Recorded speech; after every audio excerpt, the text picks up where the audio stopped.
খুলুন। হযরত আবু বকর সিদ্দিক রাদিয়াল্লাহু তাআলা যেদিন কালিমার মালা গলায় নিয়েছে, আল্লাহু আকবার বলুন, এদিন আর নিজের ইচ্ছায় কোনো কাজ আবু বকর করে না। কালিমা যা বলে, কালিমার ভিতরে যা নির্দেশ সেটাই মানে। আবু বকর কালিমা পড়ার পর কিভাবে আবু বকর নিজেকে পরিচালনা করেছেন, আবু বকর কালিমা পড়ার পর কালিমার সাথে সম্পর্ক কত গভীর। একদিন আবু বকর মা আয়েশা সিদ্দিকাকে জিজ্ঞেস করেন, আয়েশা, তোমাকে অল্প বয়সে নবীজির কাছে বিবাহ দিছি, অল্প বয়সে, তুমি কি জানো তোমারে কেন বিবাহ দিছি?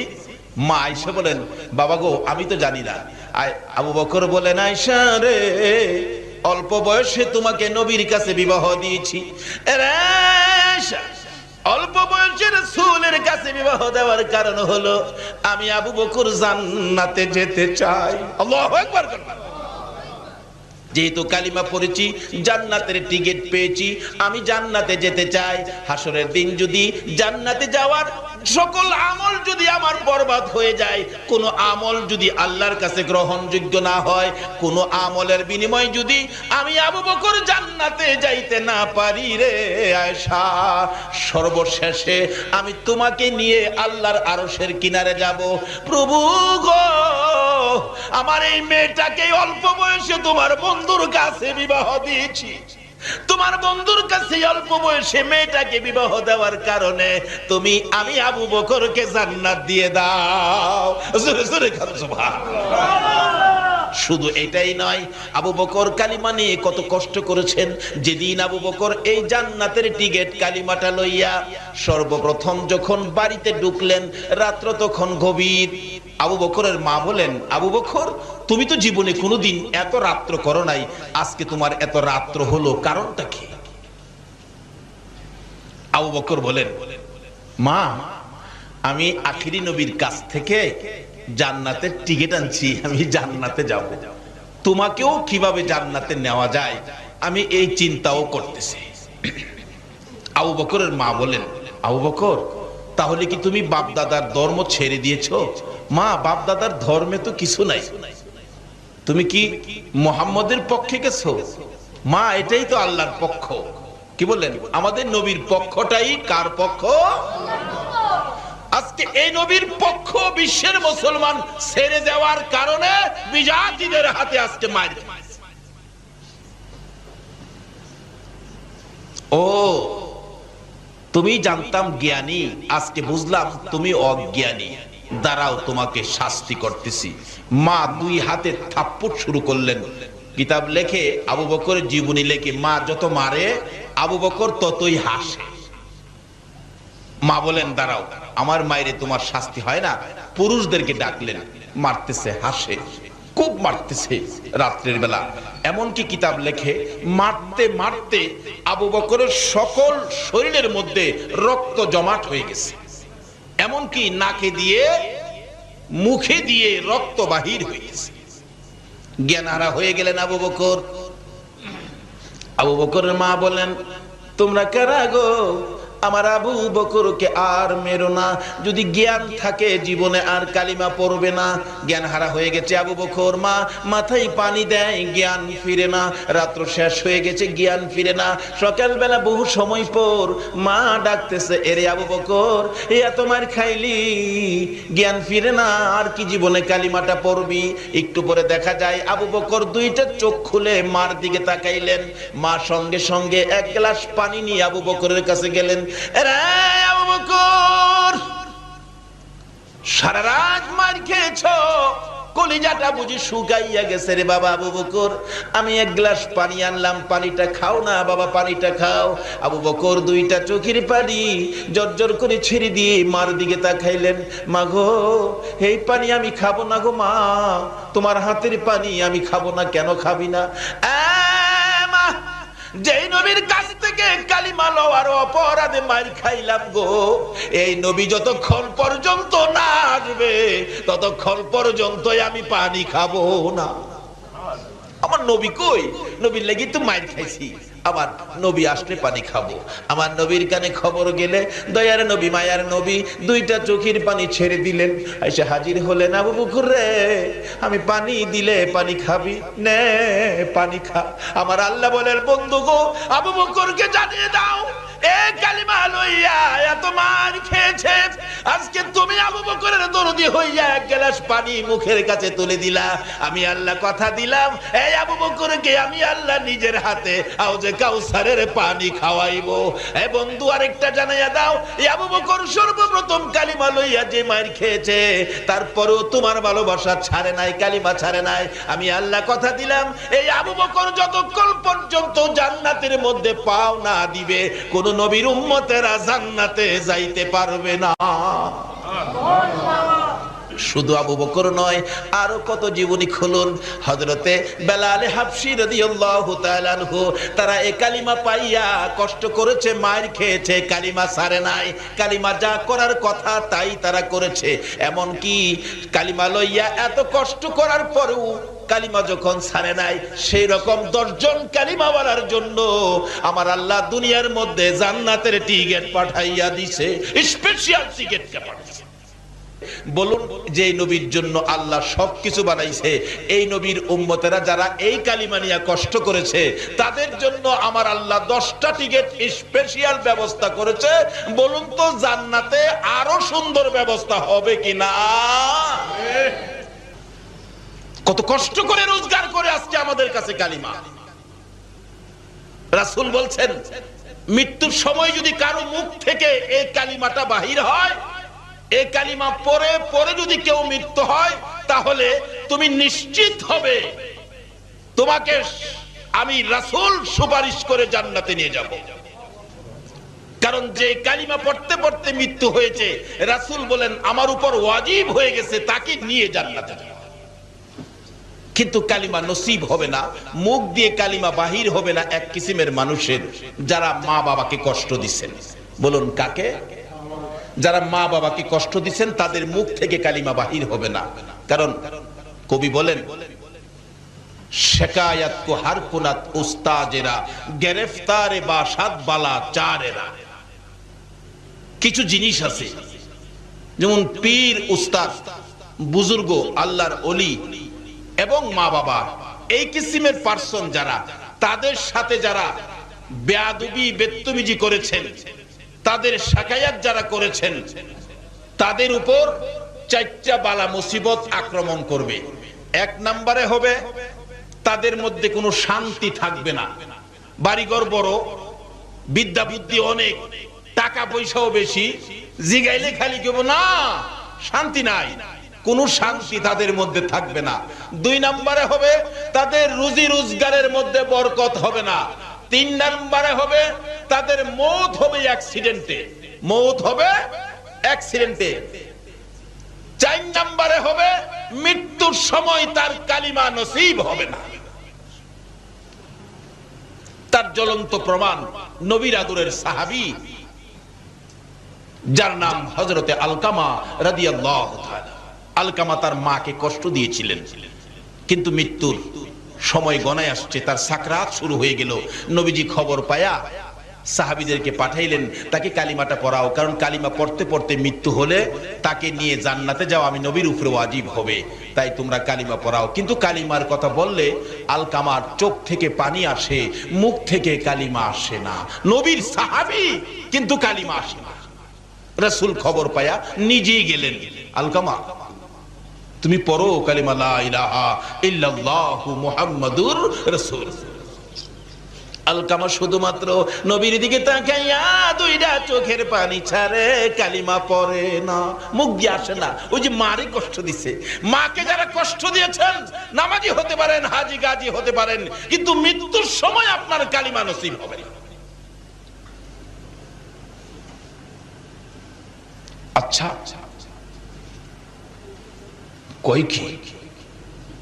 একদিন এক সাহাবী নবীজির কাছে গিয়ে বলতেছেন, ইয়া রাসূলুল্লাহ, আমার বুড়া মাকে পিঠের উপর লইছি, বুড়া মাকে পিঠে লইয়া হজের যত কাজ আছে, মিনা, মুজদালিফা, আরাফা, সাফা, মারওয়া যা আছে, খানে কাবা তোয়াফ সবকিছু মাকে পিঠে লইয়া, বুড়া মা তো হুজুর পিঠে লইয়া মারে হজের আহকাম সবগুলো আমি আদায় করছি। এইভাবে যে মারে পিঠে লইয়া আমি এই কষ্টটা করছি, আল্লাহর নবী গো মার হকটা কি আমার আদায় হইছে?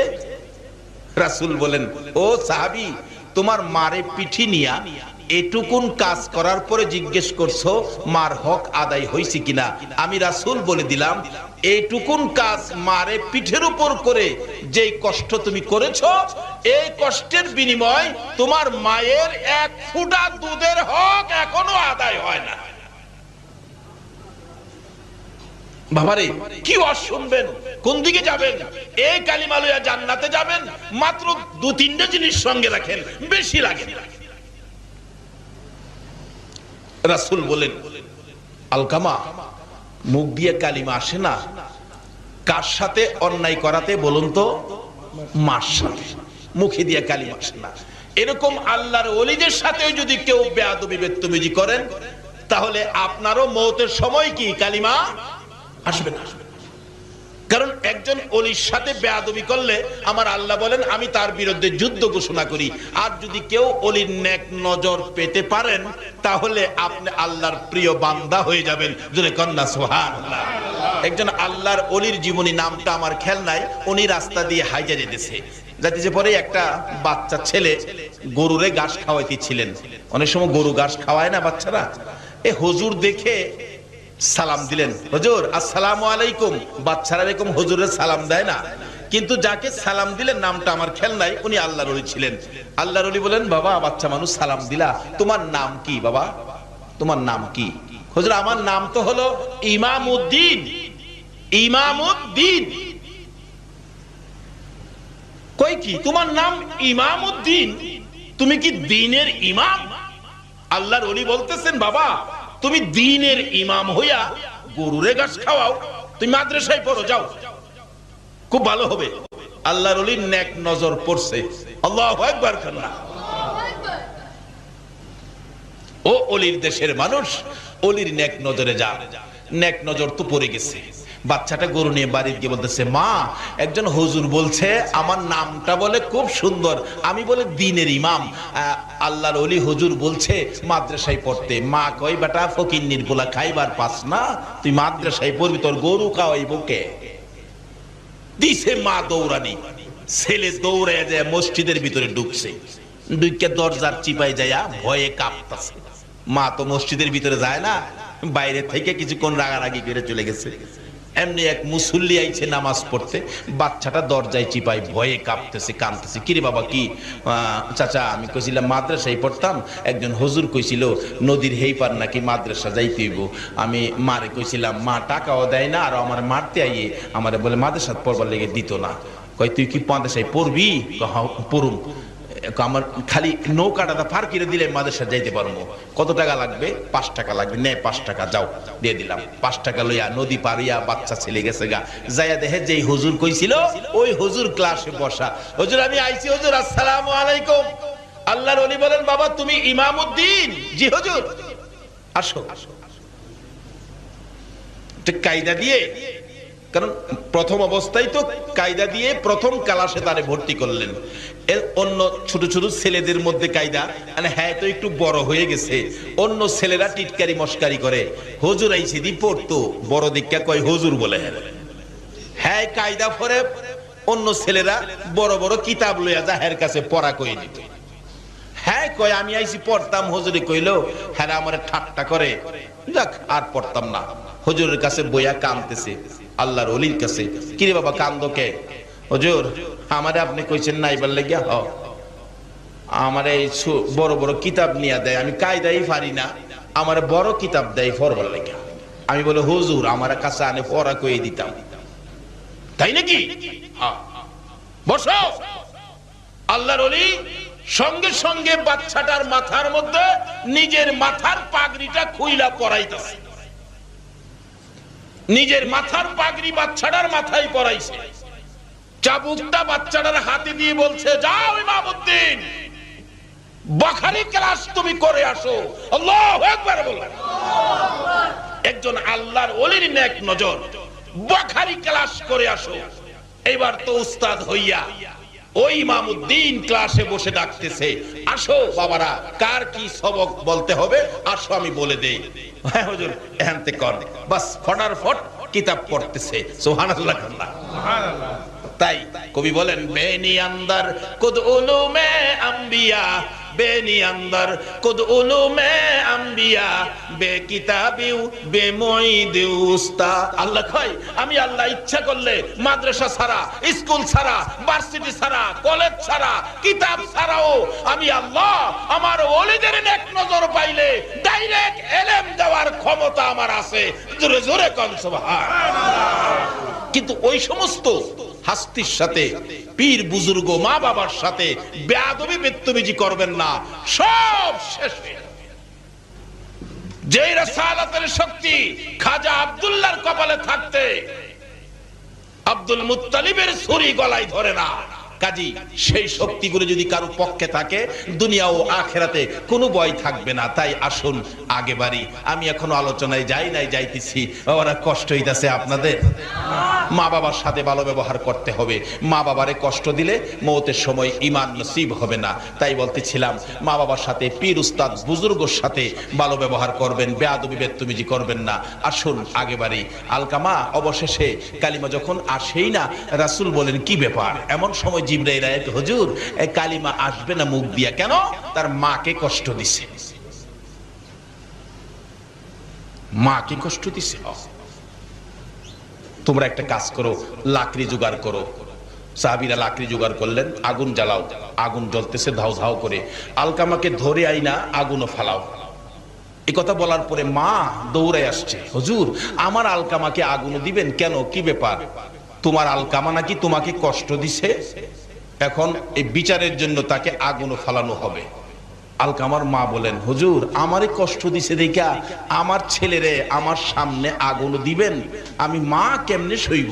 হুজুর একটা কাজ করেন, আমি আমার ছেলেরে মাফ করে দিছি, আপনিও মাফ করে দেন, আল্লাহকেও বলেন মাফ করে দিতে। রাসূল বলেন, মা ক্ষমা করার সাথে সাথে আলকামা ঠাস ঠাস করে কালিমা পড়তে পড়তে জান্নাতি হয়ে বিদায় হয়ে গেছে। আর কেউ বলতে হয় নাই, এমনি থেকেই কালিমা পড়া শুরু করে দিছে। বাবারা, মাকে কষ্ট দিবেন, মওতের সময় কালিমা নসিব হবে না। তাই এই আমলগুলো যেন আমাদের সাথে থাকে। সকলে বলুন আমিন।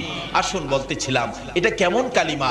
এক একটা কালিমাওয়ালাকে 10টা পৃথিবীর সমান জান্নাত। কিন্তু এই কালিমার মর্যাদা, কালিমাটা কি জিনিস একটু বুঝে শুনে কিছু করলাম না।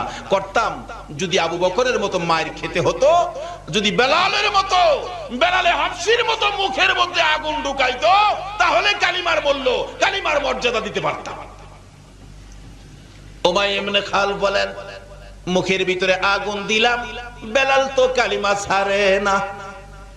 সারা শরীর ক্ষত বিক্ষত হয়ে গেল, সারা শরীর গা হয়ে গেল, কালিমা ছাড়ে না। তারপরে নিষ্ঠুর পাশার উমাইয়া ইবনে খালফ নির্দেশ দিলেন, বেলালকে সারা শরীর গা অবস্থায় একটা কাঁচা চামড়ার ভিতরে ঢুকাইলেন। কাঁচা উড়ের চামড়ার ভিতরে ঢুকাইয়া সিলাই করে মরুভূমির রৌদ্রের মধ্যে ফালাইলেন। বলুন অপরাধটা কি ছিল? অপরাধটা এই কালিমা লইয়া এত কষ্ট করেছে, আজকে কালিমা লইয়া 5 ওয়াক্ত নামাজ পড়তে রাজি না।